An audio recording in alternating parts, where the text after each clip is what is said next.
လွန်ခဲ့တဲ့နှစ်ပေါင်း120ကျော်ကနိုင်ငံတကာစင်မြင့်ထက်ကမြမကုံဆောင်ရှမ်းစော်ပွားကြီးဒီနေ့မှာတော့လွန်ခဲ့တဲ့နှစ်ပေါင်း120ကျော်ကအရန်ကိုရှားပါပြီးဂုံယူစရာကောင်းတဲ့သမိုင်းဝင်ပုံရိပ်တစ်ခုကိုပြသပေးချင်ပါတယ်အခုပုံထဲမှာခန့်ခန့်ထဲထဲမြင်တွေ့နေရတာကတော့မိုင်းနဲ့စော်ပွားကြီးစက်ခွန်ကြီးပဲဖြစ်ပါတယ်ဒီဓာတ်ပုံကို1903ခုနှစ်ကအိန္ဒိယနိုင်ငံမှာကျင်းပခဲ့တဲ့ဒေလီဒါဘာတဝိုက်တော်လို့ခေါ်တဲ့နန်းတက်ပွဲတော်ကြီးမှာရိုက်ကူးခဲ့တာပါ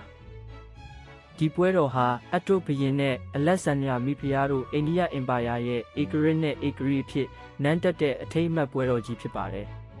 ဒီလိုကြီးကျယ်ခမ်းနားတဲ့နိုင်ငံတကာပွဲတော်ကြီးကိုမိုင်းနဲ့စော်ပွားကြီးအပြင်အခြားသောရှမ်းစော်ပွားတွေလည်းတက်ရောက်ခဲ့ကြပါတယ်မြမသမိုင်းနဲ့ရှမ်းရိုးရာဝတ်စားဆင်ရင်မှုအမှုပညာတွေကိုဒီလိုခမ်းခမ်းနားနားတွေ့မြင်ရတာတကယ်ကိုဂုဏ်ယူစရာပါပဲဒီလိုမျိုးဗဟုသုတရစရာရှားပါသမိုင်းဝင်အကြောင်းအရာတွေကိုဆက်ပြီးကြည့်ကျင်နေဆိုရင် follow နဲ့ share လုပ်ပေးသွားကြပါဦးခင်ဗျာ